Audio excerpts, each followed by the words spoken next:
Our two candidates tonight are Dr. Sabrin and Dick Zimmer, and our format will be rather simple. Will be no more than 90 minutes in length. We've already drawn names for opening and reversing into close. Each candidate will have a 2-minute opening. There will be 9 questions with a 2-minute response from each and a 30-second rebuttal if either candidate or both candidates want to do so. At the very end, we'll have a 2-minute close. Did I forget anything, John? We got it. Okay, so with that underway, gentlemen, ask your questions. All right, and pleasure goes to me. Opening statement, sorry.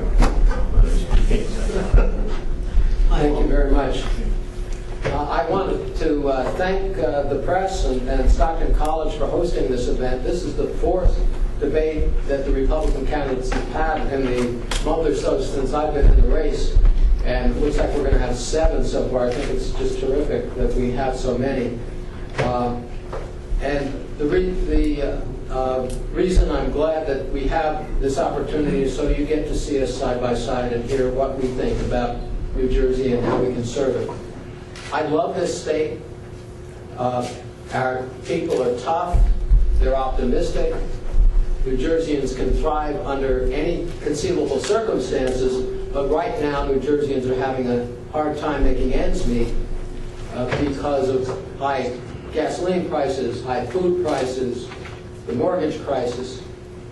And we unfortunately have a senator representing us in Washington who is an ineffective representative of the state of New Jersey.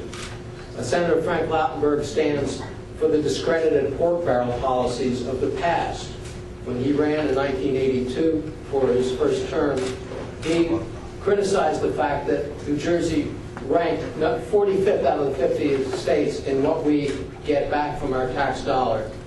He said he would change that, and he did. We now rank 50 out of 50 states, and that's because Frank Lautenberg has allowed our tax dollars to be diverted to the other 49 states for pet projects there, for bridges to nowhere.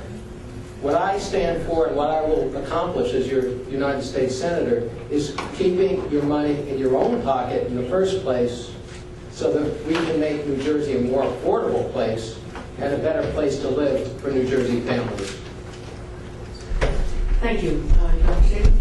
Thank you. It's a pleasure being here at Stockton College, which is my sister college, Agronomical College, where I've been for nearly 25 years. So I welcome the opportunity to be here, and it's delightful to be here this evening. Good evening, ladies and gentlemen. I look forward to serving as your next United States Senator from New Jersey. And the reason is very clear. I am the only Republican in this race who's electable to the United States Senate this year. Republicans are losing election after election after election. And the reason that they're losing election after election is because the party has lost its way. You're going to hear my opponent say what a great fiscal conservative he's been in the House of Representatives for 6 years. But when you look at the record, he's been no fiscal conservative. He's been voting with the liberals in the Congress. And when you vote with the liberals in the Congress as a Republican, it's very hard to convince Republican voters in the state of New Jersey that you deserve to be the Republican nominee. Let me give some examples. Dick Zimmer is pro-choice. I can accept that as a person who was once pro-choice, but now I'm pro-life. But he believes taxpayers should fund abortion.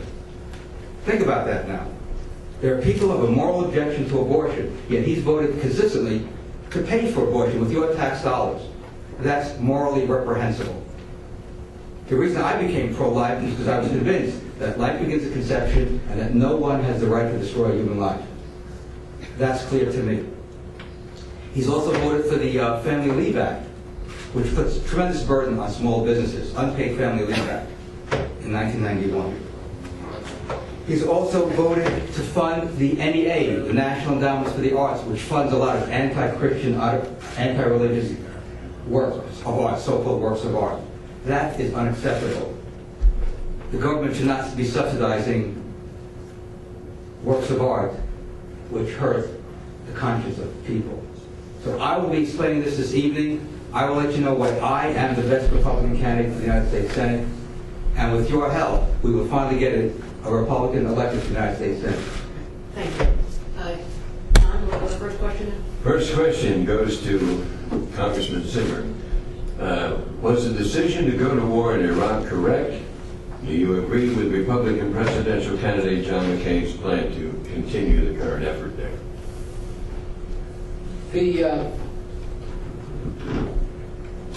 The decision to go to war is the most consequential decision that a member of Congress or a U.S. Senator can make. I actually participated in such a decision when I was in Congress, when we had to decide whether to authorize the first Gulf War. I looked at all the facts, I consulted with the experts, I reviewed the intelligence. My mail was running 10-1 against supporting that military action. My family opposed it, including my two military-aged sons at the time. But I believed that it was essential and in our national interest, after weighing all the aspects of it, that we authorized war, and I think it was the right decision. I wasn't in Congress at the time of when the consideration was done to send troops into Iraq this last time.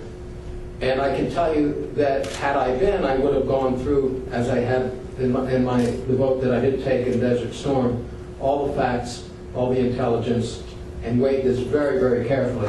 The operative question now is, what do we do and how do we lead? And I'm encouraged by the fact that Senator John McCain says he envisions that the vast majority of our combat troops will be out of office at the end of his first term. I believe that's possible. We can see in the last couple of weeks some real stability, military, followed by some political progress in Iraq, and the Iraqi military and security forces finally being able to step up. We, in the short run, should insist that the Iraqi government pay a larger portion of its own security costs with the windfall profits they were making because of the spike in oil prices. Thank you. Dr. Sam. I'm not going to equivocate like Dick Zimmer on this issue. I supported President Bush going to Afghanistan to go after the perpetrators of 9/11. I was fully in support of that policy. It made sense. We were attacked. You go after the people who attacked you. We had faulty intelligence regarding Iraq. Iraq was not a threat to the United States. Iraq has no Navy. It has no Air Force. It was contained by our policy. Iraq had no threat to the United States, the territorial integrity of the people of the United States. This was a bad mistake, and it's cost us dearly. Having said that, we're there. We've won the war. It's time for us to get out. I can see John McCain has now embraced the Sabrin plan. All we did for his timetable.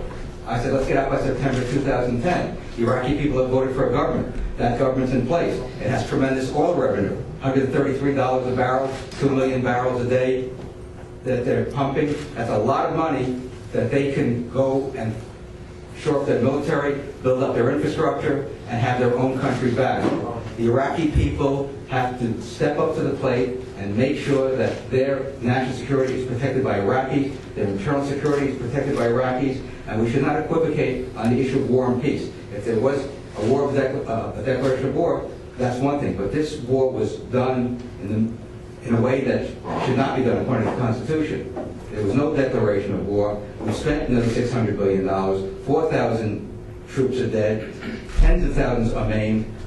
There are estimates of up to 1 million Iraqis are dead.